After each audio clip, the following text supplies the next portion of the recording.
Welcome to this overview of Angela Duckworth's book, Grit. This book is about why some people fail and others succeed, and why that outcome has nothing to do with luck or talent, but everything to do with passion and perseverance. Angela Duckworth's involvement in understanding why some people fail and others succeed began with her involvement in West Point's long-running research into better identifying which candidates would complete the grueling initial training program. At the time Angela joined the research team, it was known the recruits were facing multiple challenges in a very condensed time frame. It was also known those challenges exceeded the recruits' current skill set. What wasn't known was why so many people who had the ability to master those challenges still chose to quit. Angela's experience before joining the research team had led her to conclude that those who succeeded were not only resilient and hard-working, but they were also passionate about their ultimate goal, which in turn made it possible for them to persevere through the multitude of tasks that needed to be completed if they were to succeed. But this left the problem. How do you accurately score a person's level of passion and perseverance? The answer to this was the development of a questionnaire based on what Angela had learned talking to highly successful people. This questionnaire was then administered to the new West Point intake on their second day, and on the last day of the training program, the cadets' passion and perseverance scores were found to be a very accurate indicator of who would drop out and who would stay.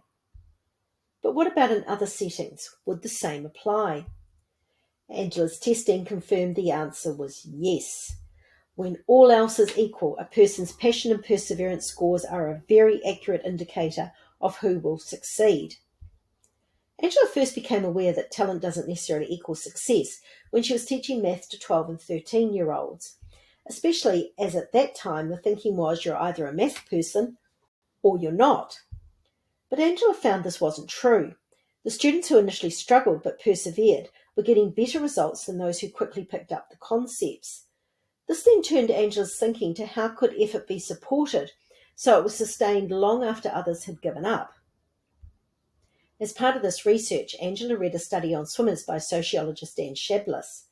This study, called The Mundanity of Excellence, concluded even the most amazing of achievements are just an aggregate of countless individual ordinary elements, with the best performers having built those elements into their daily habits.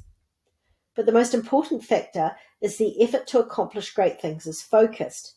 This is also where passion comes in, what truly interests you so that you wish to persevere.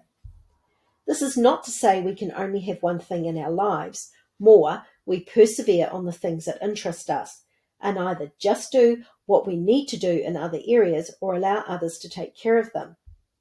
But to be clear, grit isn't about persevering intensely for a short period of time, like cramming for an exam or to meet a deadline. It is stamina over the long term, not necessarily on the same project, but on a related aspect because you care so much about your topic. It is staying in love with what interests you, so it acts as your compass. Another way of describing our compass is the philosophy we are living by or the vision we are seeking. It is our passion, the thing that guides our actions. To understand how passion fits in with goals, think of goals as a hierarchy. At the bottom is our to-do list. The things we're doing is they will give us something we want. They are a means to an end. In contrast, the top goal is an end in itself. This diagram is a simplification as dependent on your high-level goal, there may be many mid-level goals that need to be achieved. To be able to determine which level your goals fall within, ask yourself why you want the thing you are looking to achieve. An example Angela Duckworth gives of this goal hierarchy in action is Hall of Fame pitcher Tom Seaver. During his 20-year professional baseball career, Seaver's top-level goal was to pitch the best he could day after day, year after year. This then determined his lower-order goals. For example, it determined what he ate, when he went to bed, staying out of the sun so he didn't get burnt, using his left hand to protect his right hand, etc. This may sound like a terrible way to live, but it all played a part in Tom achieving his top goal of pitching the best he could day after day, year after year. And pitching well made him happy. Seaver is one of the people who knew their passion early on. However, for others, the path to identifying their deep passion will be meandering. They will think it is one thing, and then during that journey they will find it as something else. And this may happen more than once. An example Angela gives of a focused but roundabout journey is Jeffrey Gettleman's. When Angela met Jeff, they were both doing master's degrees. At this point, neither knew what they wanted to do. But Jeff had discovered he had a passion for Africa, although he had no idea how to make a life there. However, he had always gravitated towards writing, and he did okay in both new and confrontational situations, so he made the decision to move into journalism. But with a 7-step plan that would have him operating as the East Africa bureau chief for the New York Times. Angela does give a couple of warnings when making a plan such as Jeff's. The first is positive fantasizing. This is where we have our top-level goal, such as Tom Seaver's, to pitch the best he could day in and day out, year after year, but none of the lower-level goals to make it a reality. The second warning relates to having a lot of unrelated mid-level goals. You'll be busy, but there is nothing giving this busyness direction. The third warning is having too many competing hierarchies that are unconnected.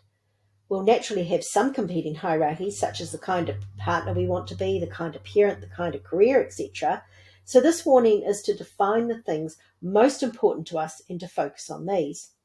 This does not mean you'll not need to do other things, just that when making decisions, you'll know whether these additional things are supporting what you say is important to you or pulling you away from them. To assist with determining how our current activities fit within our goal hierarchy, Angela shares the story of the exercise Warren Buffett did with his pilot. The steps of this exercise are: first, list 25 career goals. Second, circle your 5 highest priority goals. Third, take a good hard look at the 20 goals you didn't circle, because these 20 goals are what you'll need to avoid at all costs, because they're distracting you from what you say are your highest priority goals. When Angela first heard of this exercise, she thought, who has 25 different career goals? But then she started writing down everything she was working on, and by number 32 thought she had better do this exercise. On the upside, Angela found that a lot of her projects were related to each other and her ultimate goal of helping kids to achieve and thrive. However, there was some that wasn't true for, so reluctantly she put those on her avoid at all costs list. Angela advises she is frequently asked whether our passion and perseverance is something we can learn or something we can't control. Unfortunately, the answer is not a simple yes or no. Like anything, our passion and perseverance are affected by both our genes and our experiences. It can also be affected by our life phase and how important it is to us to meet the expectations of those around us, which means our grit score can change throughout our life. So if your grit score is not as good as you'd like, the first thing is to ask yourself, what was going through my head the moment before I quit my previous endeavours? This may be, it's boring, or I don't care about this, the payoff isn't worth the effort, or it's too hard, etc. However, this isn't to say quitting is always wrong. This is because our low-level goals are the ones that will change the most often, either because what we have tried hasn't worked, or something else is more feasible or more efficient, etc. Therefore, it's more important we recognise when we're changing our direction and why. Angela's research has shown those who overcome the issues of boredom, lack of interest, or failing to see the importance of the immediate task or the worthwhileness of the ultimate goal accept there are parts of their work they don't enjoy as much as others. But that's life, and they're captivated by the overall endeavour. And no matter how good they have become, to continually improve, they have to keep going. Plus they know what they're doing matters because it has a purpose, and that purpose keeps them rising to the occasion at every stage, so they keep going. If you have not yet discovered or fostered a passion, ask yourself, what do I like to think about? Where does my mind wander? What do I really care about? What matters most to me? How do I enjoy spending my time? And what do I find absolutely unbearable?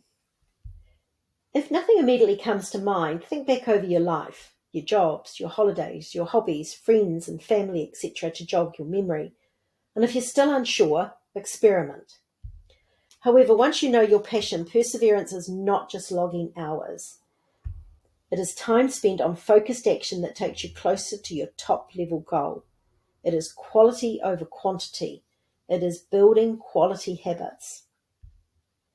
Angela's book also gives us another way to think of why we sometimes succeed and at other times self-sabotage, by assisting us to consider our success as a combination of our passion, our goal hierarchies, and how we approach the tough times. So what is your passion? What are your goal hierarchies? And how do you approach the tough times? Grit is a very easy book to read, with Angela sharing a lot of information and stories to keep the reader engaged. It has a version of the questionnaire given to the West Point cadets and tells you how to work out your overall grit score, as well as your individual passion and perseverance scores.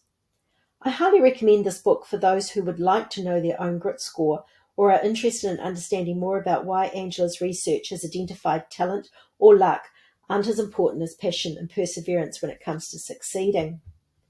If you wish to purchase this book, it is available from most online booksellers. Thank you for watching. Please subscribe, like, and click on the notification bell if you would like to know when more book overviews are being uploaded.